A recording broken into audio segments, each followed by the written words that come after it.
Hello दोस्तों, स्वागत है आपका अपने YouTube channel Study Adda R K channel पर। आज हम इस वीडियो में UP triple S C PET के प्रैक्टिस सेट के बारे में बात करने वाले हैं। आज के जो क्वेश्चन है वे सारे सेलेक्टेड हैं जो आपको आगामी परीक्षा के लिए कहीं ना कहीं महत्वपूर्ण हो सकते हैं। आज इस वीडियो में हम सारे क्वेश्चन जो है वे टॉपिक वाइज कवर करने वाले हैं जो आपको पैट के सिलेबस अनुसार दिए गए हैं। तो बिना देरी के करते हैं वीडियो को स्टार्ट। आपका पहला जो टॉपिक आ जाता है भारतीय इतिहास, इंडियन हिस्ट्री। इंडियन हिस्ट्री से भी आपके 5 मार्क्स के क्वेश्चन पूछे जाते हैं, जिनमें से आपके क्वेश्चन की जो संख्या रहेगी 1 से 5 तक इंडियन हिस्ट्री से रहेगी। जिसमें से आपका पहला क्वेश्चन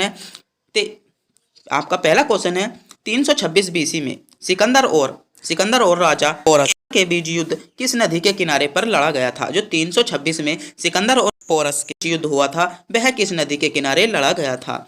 आपके ऑप्शन है ए यमुना नदी के किनारे, बी सतलज नदी के किनारे, सी चंबल नदी के किनारे या डी झेलम नदी के किनारे। तो किस नदी के किनारे लड़ा गया था, तो आपका ऑप्शन डी आपका सही जवाब हो जाता है, झेलम नदी के किनारे। जब सिकंदर और राजा पोरास के बीच जो युद्ध हुआ था 326 बीसी में, तो वह झेलम नदी के किनारे लड़ा गया था। तो ऑप्शन डी आपका करेक्ट जवाब हो जाएगा।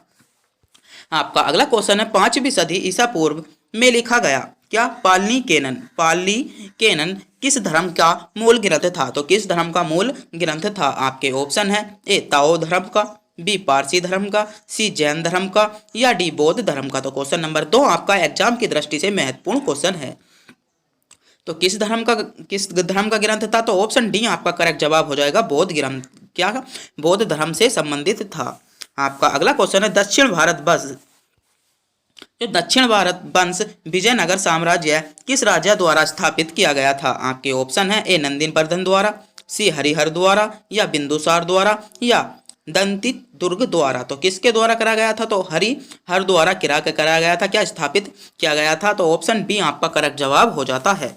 तो आप भी वीडियो को पूरा और अंत तक देखना ना भूलिएगा, क्योंकि मैं एक बार फिर से बता दूं कि आज के जो क्वेश्चन है वे सारे सेलेक्टेड हैं, जिनसे आपको 15 से 20 नंबर का इसी वीडियो में मिल जाएगा। और अभी तक हमारे चैनल को सब्सक्राइब भी नहीं किया है तो चैनल को भी सब्सक्राइब जरूर कर लें। आपका अगला क्वेश्चन है हेलिओडोरस स्तंभ किस राज्य में स्थित है। आपके ऑप्शन है ए अरुणाचल प्रदेश में, बी उत्तर प्रदेश में, सी मध्य प्रदेश में या डी आंध्र प्रदेश में। तो किस राज्य में स्थित है, आपका सही जवाब हो जाएगा ऑप्शन सी, मध्य प्रदेश में स्थित है। तो ऑप्शन सी आपका सही जवाब हो जाता है। आपका अगला क्वेश्चन है भारतीय दर्शन की 6 विचारधाराओं में निम्न में से कौन सा एक है। ए ताओ धर्म, बी सुखवाद, सी वेदांत या मूर्ति पूजा। तो कौन सा है, तो आपका सही जवाब हो जाएगा ऑप्शन सी, देवांत। कौन सा, देवांत आपका करेक्ट जवाब हो जाएगा। तो इंडियन हिस्ट्री के जो क्वेश्चन थे आपके यहीं पर समाप्त हो जाते हैं। आपका अगला जो टॉपिक निकल कर आता है भारतीय राष्ट्रीय आंदोलन। भारतीय राष्ट्रीय आंदोलन से भी आपके 5 मार्क्स के क्वेश्चन पूछे जाते हैं, जिनमें से आपका पहला क्वेश्चन है तुम मुझे खून दो मैं तुम्हें आज़ादी दूंगा किसका नारा है। आपके ऑप्शन है ए रविंद्रनाथ टैगोर का, बी महात्मा गांधी का, सी पंडित जवाहरलाल नेहरू का या सुभाष चंद्र बोस का। तो इस क्वेश्चन का जवाब अधिकतर बच्चों को पता होता है। मैं मानता हूं कि आपको भी इस क्वेश्चन का जवाब का पता होगा। तो इस क्वेश्चन का जवाब यह क्वेश्चन आपको टेस्ट के रूप में दिया गया है, तो इस क्वेश्चन का जवाब आपको कमेंट बॉक्स में बताना होगा। आपका अगला क्वेश्चन है चंपारण सत्याग्रह किससे संबंधित था। जो चंपारण सत्याग्रह है वह किससे संबंधित था। आपके ऑप्शन है ए नील की खेती से संबंधित, बी मील मजदूरों से संबंधित, बी भूरों का ताज मूल्यांकन से संबंधित या प्लेग से संबंधित। तो किससे संबंधित था, तो आपका सही जवाब क्या हो जाएगा, ऑप्शन ए आपका करेक्ट जवाब निकल कर आता है, नील की खेती से संबंधित। जो चंपारण सत्याग्रह था नील की खेती से संबंधित था। तो ऑप्शन ए आपका करेक्ट जवाब हो जाएगा। आपका अगला क्वेश्चन है भारत किस वायसराय के कार्यकाल के दौरान स्वतंत्र हुआ था। आपके ऑप्शन है लॉर्ड विलिंगटन, बी लॉर्ड लिथियनगो, सी लॉर्ड वेलर या लॉर्ड माउंटबेटन। तो किसके शासनकाल में क्या हुआ था, वायसराय जो भारत स्वतंत्र हुआ था उस समय वायसराय कौन थे। तो आपका करेक्ट जवाब क्या हो जाएगा, लॉर्ड माउंटबेटन। तो ऑप्शन डी आपका करेक्ट जवाब निकल कर आता है। आपका अगला क्वेश्चन है महात्मा गांधी ने किस गोलमेज सम्मेलन में भाग लिया। महत्वपूर्ण क्वेश्चन है कि महात्मा गांधी ने किस गोलमेज सम्मेलन में भाग लिया। आपके ऑप्शन है ए प्रथम गोलमेज सम्मेलन 1930 में, बी द्वितीय गोलमेज सम्मेलन 1931 में, सी तृतीय गोलमेज सम्मेलन 1932 में या उपरोक्त सभी में भाग लिया था। तो आपका सही जवाब क्या हो जाएगा, ऑप्शन बी आपका करेक्ट जवाब हो जाएगा, द्वितीय गोलमेज सम्मेलन 1931 में। जो द्वितीय गोलमेज सम्मेलन 1931 में हुआ था उसमें महात्मा गांधी ने भाग लिया था। और तीनों गोलमेज सम्मेलन में भाग लेने वाले भारतीय कौन थे, तो डॉक्टर भीमराव अंबेडकर तीनों गोलमेज सम्मेलनों में भाग लेने वाले आपके व्यक्ति थे। आपका अगला क्वेश्चन है, असहयोग आंदोलन के दौरान किस तारीख को भीड़ में गोरखपुर के चोरा चोरी के पुलिस थाने में आग लगा दी गई थी? तो किस तारीख को जो गोरखपुर का चोरा चोरी है, चोरी चोरा है, उसमें उसका जो पुलिस थाना था आग लगा दी थी? आपके ऑप्शन है ए 4 मार्च 1922 को, बी 4 फरवरी 1921 को, सी 4 फरवरी 1922 को, या 14 फरवरी 1921 को। तो कब लगा दी गई थी? तो आपका सही जवाब क्या हो जाएगा? आपका सही जवाब हो जाएगा ऑप्शन सी 4 फरवरी 1922 को। 4 फरवरी 1922 को असहयोग आंदोलन के दौरान असहयोग आंदोलन के दौरान गोरखपुर के चोरी चोरा के पुलिस थाने में आग लगा दी गई थी। आपका अगला टॉपिक जो बनकर आता है महत्वपूर्ण टॉपिक है क्या? भारतीय जो भूगोल, क्या ज्योग्राफी से भी आपके 5 मार्क्स के क्वेश्चन पूछे जाते हैं, जिनमें से आपका पहला क्वेश्चन है, कौन सी पर्वत श्रेणी दुनिया की सबसे ऊंची K2 में स्थित है? जो K2 पर स्थित है वह कौन सी पर्वत श्रेणी है? आपके ऑप्शन है ए पीर पंजाल पर्वतमाला, सी धौलाधार पर्वतमाला, या जंस्कार पर्वतमाला, या ईस्ट काराकोरम पर्वतमाला। तो कौन सी पर्वतमाला है? तो आपका सही जवाब हो जाएगा ऑप्शन डी काराकोरम पर्वतमाला। काराकोरम पर्वतमाला K2 में स्थित सबसे ऊंची पर्वतमाला है। आपका अगला क्वेश्चन है, निम्नलिखित में से राज्य में बॉक्साइट का भंडार सर्वाधिक है? बॉक्साइट का भंडार सर्वाधिक किस राज्य में पाया जाता है? आपके ऑप्शन है ए झारखंड में, बी उड़ीसा में, सी तमिलनाडु में, या डी छत्तीसगढ़ में। तो कहां पर पाया जाता है? तो ऑप्शन बी आपका सही जवाब हो जाएगा उड़ीसा राज्य में। उड़ीसा राज्य में बॉक्साइट का भंडार सबसे अधिक पाया जाता है। आपका अगला क्वेश्चन है, निम्नलिखित में से कौन सी नदी गंगा नदी की सहायक नहीं है? गंगा नदी की सहायक नदी कौन सी नहीं है? आपके ऑप्शन है ए बेतवा नदी, बी चंबल नदी, सी भीमा नदी, या गोमती नदी। तो कौन सी नदी गंगा नदी की सहायक नदी नहीं है? तो आपका सही जवाब क्या हो जाएगा? ऑप्शन सी आपका सही जवाब हो जाएगा भीमा नदी। भीमा नदी जो है वह गंगा नदी की सहायक नदी नहीं है। आपका अगला क्वेश्चन है, गंगा का निचला मैदान भारत के किस पड़ोसी देश से विस्तृत है? जो गंगा का निचला मैदान है वह जो भारत का ऐसा कौन सा पड़ोसी देश है जिसमें विस्तृत है, मतलब जिसमें विस्तार है? आपके ऑप्शन है ए नेपाल में, बी बांग्लादेश में, सी म्यांमार में, या डी भूटान में। तो कहां पर स्थित है? तो आपका सही जवाब हो जाएगा ऑप्शन बी बांग्लादेश में। जो गंगा नदी का निचला भाग है वह बांग्लादेश में विस्तृत है।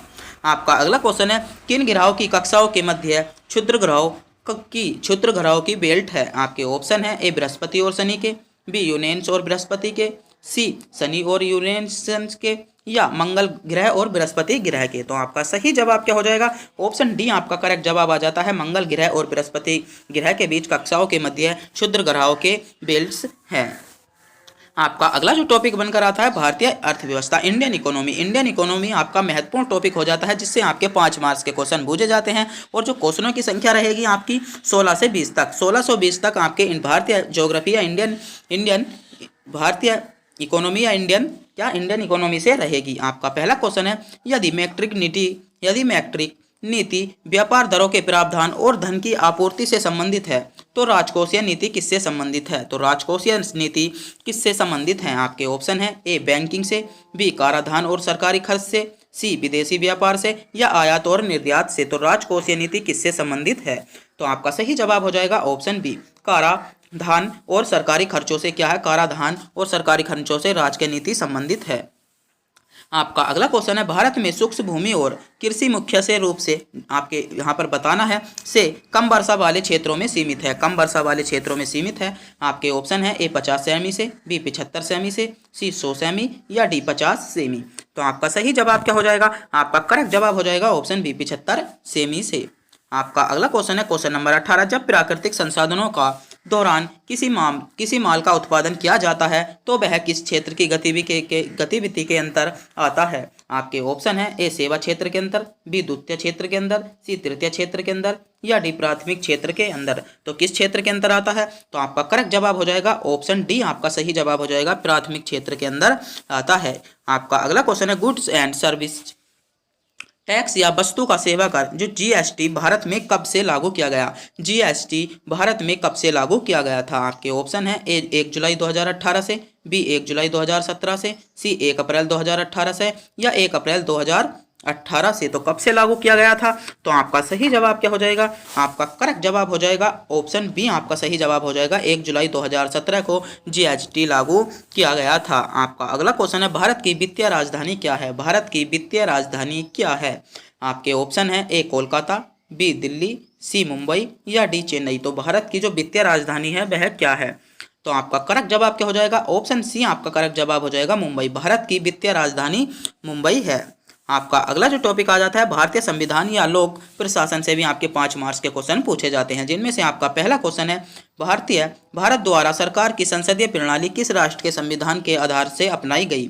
आपका क्वेश्चन है यूनाइटेड किंगडम के, संयुक्त राज्य अमेरिका के, रूस या आयरलैंड के। तो किससे संसदीय प्रणाली ली गई है? तो आपका सही जवाब क्या हो जाएगा? आपका करेक्ट जवाब हो जाएगा ऑप्शन ए आपका सही जवाब हो जाएगा यूके से। किससे? यूके से ली गई है। आपका अगला क्वेश्चन है भारतीय संविधान में क्रमशः राज्यों और केंद्र शासित प्रदेशों की संख्या कितनी है? आपके ऑप्शन है ए 29 राज्य और 8 केंद्र शासित प्रदेश, 29 राज्य और 9 केंद्र शासित प्रदेश, सी 28 राज्य और 8 केंद्र शासित प्रदेश, या 28 राज्य और 9 केंद्र शासित प्रदेश। तो इस क्वेश्चन का भी जवाब मैं मानता हूं कि आपको पता होगा, तो इस क्वेश्चन का जवाब भी आपको कमेंट बॉक्स में बताना होगा। आपका अगला क्वेश्चन है संविधान सभा के उद्देश्य प्रस्ताव निम्नलिखित में से किसके द्वारा प्रस्तुत किए गए? आपके ऑप्शन है ए सरदार वल्लभ भाई पटेल द्वारा, बी पंडित जवाहरलाल नेहरू द्वारा, सी डॉक्टर भीमराव अंबेडकर द्वारा, या डॉक्टर राजेंद्र प्रसाद द्वारा। तो किसके द्वारा उद्देश्य प्रस्ताव प्रस्तुत किए गए थे? तो आपका सही जवाब हो जाएगा डॉक्टर भीमराव अंबेडकर। आपका करेक्ट जवाब हो जाएगा ऑप्शन सी। आपका अगला क्वेश्चन है भारतीय संविधान का अनुच्छेद 19 निम्नलिखित में से किस पर विचार करता है? आपके ऑप्शन है ए स्वतंत्रता के अधिकार पर, बी संवैधानिक उपचारों के अधिकार पर, सी शिक्षा का अधिकार, या डी सूचना का अधिकार। तो आपका सही जवाब क्या हो जाएगा? ऑप्शन ए आपका सही जवाब हो जाएगा स्वतंत्रता के अधिकार पर भाग 19 क्या करता है? अधिकार करता है। आपका अगला क्वेश्चन है भारत में स्वतंत्रता का निष्पक्ष चुनाव करने के लिए कौन सा स्वतंत्र निकाय उत्तरदायी है? आपके ऑप्शन है ए चुनाव परिषद, बी निर्वाचन आयोग, बी निर्वाचकीय मंत्र, या निर्वाचन परिषद। तो आपका करेक्ट जवाब क्या हो जाएगा? आपका सही जवाब हो जाएगा ऑप्शन बी निर्वाचन आयोग। निर्वाचन आयोग भारत में स्वतंत्रता और निष्पक्ष चुनाव कराने के लिए क्या है? सफिशिएंट है। आपका अगला जो क्वेश्चन टॉपिक बनाता है सामान्य विज्ञान या जनरल साइंस से भी आपके 5 मार्क्स के क्वेश्चन पूछे जाते हैं, जिनमें से आपका पहला क्वेश्चन है कौन सी गैस सूर्य की पराबैंगनी विकिरणों से पृथ्वी की सतह की रक्षा करती है? आपके ऑप्शन है A nitrogen gas, B oxygen gas, C carbon dioxide, या ऑक्सीजन या ओजोन। तो आपका करेक्ट जवाब क्या हो जाएगा? आपका सही जवाब आ जाता है ऑप्शन बी ओजोन परत। ओजोन परत जो करती है, या ओजोन गैस जो सूर्य से पराबैंगनी किरण आती है उनको रोकती है। आपका अगला क्वेश्चन है निम्नलिखित में से कौन सा विटामिन जल में घुलनशील है? जल में घुलनशील विटामिन कौन सा है? आपके ऑप्शन है विटामिन ई, विटामिन के, विटामिन सी, या विटामिन ए। तो जल्दी से जल्दी कमेंट बॉक्स में बताइए। तो आपका सही जवाब क्या हो जाएगा? ऑप्शन सी आपका सही जवाब हो जाएगा विटामिन सी। विटामिन सी एक ऐसा विटामिन है जो जल में घुलनशील है। आपका अगला क्वेश्चन है बायोगैस षड्यंत्र किस हिस्से में ऑक्सीजन की अनुपस्थिति में प्रक्रिया होती है? तो किस में होती है? तो आपका सही जवाब क्या हो जाए? आपके ऑप्शन है ए गैस माउंटले, बी गैस टैंक, सी घोल, या पाचन कक्ष। तो आपका सही जवाब क्या हो जाएगा? आपका करेक्ट जवाब हो जाएगा ऑप्शन डी पाचन कक्ष आपका सही जवाब हो जाएगा। आपका अगला क्वेश्चन है सौर या सोलर सेल का निर्माण करने के लिए किस तत्व का उपयोग किया जाता है? आपके ऑप्शन है ए सिलिकॉन के लिए, बी सोडियम के लिए, सी सिल्वर का, या सल्फर का। जो आपके जो सोलर पैनल होते हैं उसमें किस तत्व का निर्माण किया, उसमें किस तत्व का प्रयोग किया जाता है? तो किसका प्रयोग किया जाता है? तो आपका करेक्ट जवाब हो जाएगा ऑप्शन ए सिलिकॉन का प्रयोग किया जाता है। आपका अगला क्वेश्चन है सूरज की रोशनी से स्पेक्ट्रम को प्राप्त करने के लिए ग्लास प्रिज्म का उपयोग करने का पहला व्यक्ति कौन था? जिसने प्रिज्म का उपयोग किया था वह पहला व्यक्ति कौन था? तो आपका करेक्ट जवाब हो जाएगा आइजैक न्यूटन। आइजैक न्यूटन ने पहले बार प्रिज्म का प्रयोग किया था। तो ऑप्शन बी आपका करेक्ट जवाब हो जाता है। आपका अगला जो टॉपिक आ जाता है वह क्या आ जाता है सामान्यिकी या करंट अफेयर से आपके 10 मार्क्स के क्वेश्चन पूछे जाते हैं। तो आपको पता ही होगा कि आपके लिए कितना महत्वपूर्ण टॉपिक है। तो आपका पहला क्वेश्चन है 2023-24 के लिए गेहूं की फसल की न्यूनतम समर्थन मूल्य एमएसपी प्राप्ति रुपए में क्या है? रुपए में क्या है? आपके ऑप्शन है ए 2125, बी 1975, 2015, या 2050। तो आपका सही जवाब क्या हो जाएगा? ऑप्शन ए आपका सही जवाब हो जाएगा 2125 रुपये। आपका अगला क्वेश्चन है ब्रिक्स जो संगठन में कितने देशों को कितने नए देशों को शामिल किया गया है? तो ब्रिक्स संगठन में कितने मैं बता दूं 6 देशों को नया शामिल किया गया है, जिसमें से आपका कौन कौन देश आ जाते हैं? एक अर्जेंटीना, ईरान, संयुक्त अरब अमीरात, सऊदी अरब और इथियोपिया। इनमें से आपके 5 देश दिए गए हैं और छठा देश क्या है? आपका मिस्र है। छठा देश आपका मिस्र है। तो क्वेश्चन नंबर 32 आपका एग्जाम की दृष्टि से बहुत ही महत्वपूर्ण क्वेश्चन है। आपसे पूछा जा सकता है कि ब्रिक्स संगठन में कितने नए देशों को शामिल किया गया है? तो 6 देशों को नया शामिल किया गया है। एक बार मैं फिर से रिपीट कर रहा हूँ, आपका अर्जेंटीना, ईरान, संयुक्त अरब अमीरात, सऊदी अरब, इथियोपिया और मिस्र को शामिल किया गया है। और जो ब्रिक्स में पहले जो देश थे, जो पहले से ही शामिल थे ब्रिक्स में, कौन कौन से देश थे? आपका ब्राजील था, रूस था, इंडिया था, चाइना था और संयुक्त राज्य क्या सऊदी अरब था। आपका अगला क्वेश्चन है, कावेरी जल विवाद में भारत ने कौन सा राज्य शामिल है? कावेरी जल विवाद से भारत का कौन सा राज्य शामिल है? आपके ऑप्शन है तमिलनाडु और केरल, बी कर्नाटक और आंध्र प्रदेश, तमिलनाडु, कर्नाटक और पांडिचेरी, या महाराष्ट्र और गुजरात। तो कावेरी जल के विवाद से कौन सा राज्य संबंधित है? तो आपका सही जवाब हो जाएगा ऑप्शन सी, आपका करेक्ट जवाब हो जाता है तमिलनाडु, कर्नाटक, केरल और पांडिचेरी इससे संबंधित है।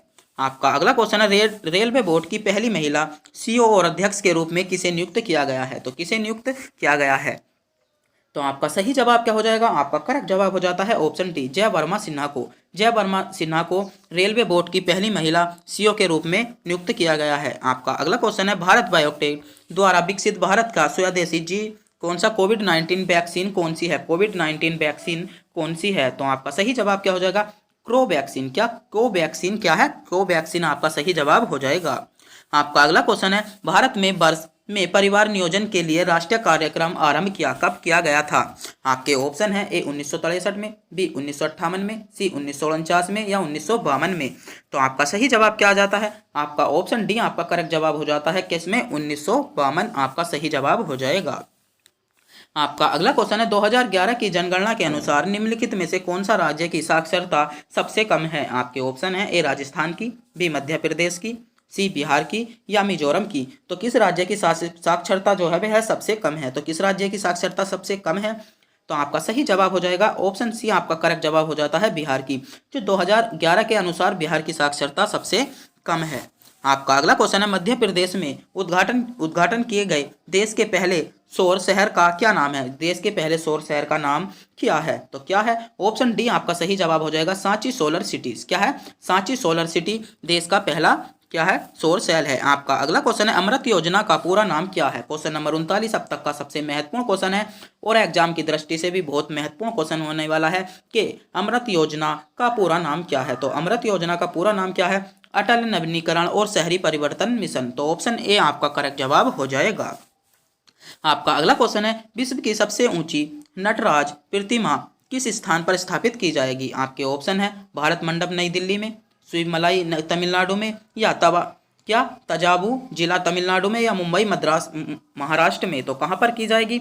तो आपका करेक्ट जवाब हो जाएगा ऑप्शन ए भारत मंडप नई दिल्ली में। कहां पर? जहां पर G20 का क्या हुआ था? G20 का भी हाल ही में सम्मेलन हुआ था। आपका अगला जो टॉपिक बन जाता है, सामान्य जागरूकता। अब तक का सबसे महत्वपूर्ण टॉपिक है और 10 मार्क्स के क्वेश्चन पूछे जाते हैं और सबसे हल्के क्वेश्चन पूछे जाते हैं, जो जिनकी संख्या आपको जो यूपी SSSC पैट में मिलेगी कहाँ से? 61 से 70 तक मिलेगी। कहाँ से? 61 से 70 तक मिलेगी। लेकिन जो हमारे प्रैक्टिस सेट में है वह उसका क्वेश्चन संख्या 40 से 50 तक आपकी रहेगी। आपका पहला क्वेश्चन है, दादा साहेब फाल्के पुरस्कार पाने वाले प्रथम व्यक्ति कौन थे? प्रथम व्यक्ति का नाम बताइए। तो कौन थे? तो आपका सही जवाब हो जाएगा देवकी रानी। आपका सही जवाब हो जाएगा देवकी रानी। तो ऑप्शन ए आपका करेक्ट जवाब हो जाता है। आपका अगला क्वेश्चन है, द लाइफ डिजाइन नामक पुस्तक किसकी है? तो किसकी है? तो आपका सही जवाब क्या हो जाएगा? श्री अरविंद घोष की पुस्तक है। आपका अगला क्वेश्चन है, निम्नलिखित में से कौन सा विकल्प तमिलनाडु से जुड़ी मार्शल आर्ट का एक रूप है? तो कौन सा है? तो जल्दी से जल्दी कमेंट बॉक्स में बताएं। तो आपका सही जवाब हो जाएगा सिलिंगबन। कौन? सिलिंगबन। आपका अगला क्वेश्चन है, राष्ट्रीय एकीकरण की दिशा में योग्य के लिए कौन सा पुरस्कार दिया जाता है? आपके ऑप्शन है गीता चोपड़ा पुरस्कार, बी सरदार पटेल पुरस्कार, सी राजीव गांधी पुरस्कार या तिलक पुरस्कार। तो क्वेश्चन नंबर 44 आपका एग्जाम की दृष्टि से महत्वपूर्ण क्वेश्चन होने वाला है। तो आपका सही जवाब क्या हो जाएगा? सरदार पटेल पुरस्कार दिया जाता है। ऑप्शन बी आपका करेक्ट जवाब हो जाएगा। आपका अगला क्वेश्चन है, संयुक्त राष्ट्र महासंघ के सचिव कौन है? संयुक्त राष्ट्र महासंघ के सचिव कौन है? तो आपका करेक्ट सही जवाब क्या हो जाएगा? एंटियो गुटेरेक्स। तो आपका ऑप्शन डी आपका करेक्ट जवाब हो जाता है। आपका अगला क्वेश्चन है, निम्नलिखित में से किस खिलाड़ी ने ओलंपिक खेलों में सर्वाधिक पदक जीते? निम्नलिखित में से ऐसा कौन सा खिलाड़ी है जिसने सर्वाधिक पदक जीते हैं? तो जल्दी से जल्दी कमेंट बॉक्स में बताइए। तो किसने जीते हैं? Michael Phelps. ऑप्शन बी आपका करेक्ट जवाब हो जाएगा। आपका अगला क्वेश्चन है, गोलकुंडा किला भारत के किस राज्य में स्थित है? आपके ऑप्शन है ए आंध्र प्रदेश में, बी झारखंड में, सी उड़ीसा में या तेलंगाना में। तो गोलकुंडा किला भारत के किस राज्य में स्थित है? तो आपका करेक्ट जवाब क्या हो जाएगा? ऑप्शन डी आपका करेक्ट जवाब हो जाता है। कहाँ पर? तेलंगाना में। गोलकुंडा किला जो है तेलंगाना में स्थित है। आपका अगला क्वेश्चन है, गराड़ी नृत्य की शैली निम्नलिखित में से किस राज्य में क्या है लोकप्रिय है? आपके ऑप्शन है ए महाराष्ट्र में, बी पंजाब में, सी मध्य प्रदेश में या पांडुचेरी में। तो जल्दी से जल्दी कमेंट बॉक्स में बताइए। तो आपका सही जवाब क्या हो जाएगा? ऑप्शन डी आपका करेक्ट जवाब हो जाएगा। कहाँ पर? पांडुचेरी में। जो गराड़ी नृत्य की शैली है वह कहाँ पर है? पांडुचेरी आपका करेक्ट जवाब हो जाएगा। आपका अगला क्वेश्चन है, लोक कला, नृत्य, संगीत और नाटक की वह शैली कौन सी है जो केरल में ओणम क्या त्योहार के दौरान बाघ के शिकार की कहानी का प्रस्तुत करती है? तो कौन सी है? तो आपका करेक्ट जवाब क्या हो जाएगा? पुलिकाली। पुलिकाली आपका सही जवाब हो जाएगा। तो डी आपका करेक्ट जवाब हो जाता है। आपका अगला क्वेश्चन है, पीवी सिंधु ने किस खेल में कई अंतर्राष्ट्रीय पदक जीते? आपके ऑप्शन है ए बास्केटबॉल में, बी वॉलीबॉल में, सी बैडमिंटन में या टेनिस में। जो पीवी सिंधु हैं उन्हें किस खेल में सर्वाधिक पदक अंतर्राष्ट्रीय पदक जीते थे? तो आपका करेक्ट जवाब क्या हो जाएगा? आपका ऑप्शन सी आपका सही जवाब हो जाएगा, बैडमिंटन में। बैडमिंटन में पीवी सिंधु ने सर्वाधिक पदक जीते थे। तो आज के जो क्वेश्चन थे वे सारे 50 के 50 सेलेक्टेड क्वेश्चन थे जो आपको यूपी SSC पैट के लिए बहुत ही महत्वपूर्ण और सफिशिएंट होने वाले थे। तो मैं मानता हूं अगर आपको ये वीडियो अच्छी लगी हो तो वीडियो को लाइक और हमारे चैनल पर नए हो तो चैनल को सब्सक्राइब करना भी ना भूलें, क्योंकि आपको आने वाली नोटिफिकेशन मिलती रहे, जिससे भी हम नई वीडियो बनाएं वो है आप तक पहुंचती रहे। तो इसलिए आप चैनल को सब्सक्राइब कर लीजिएगा।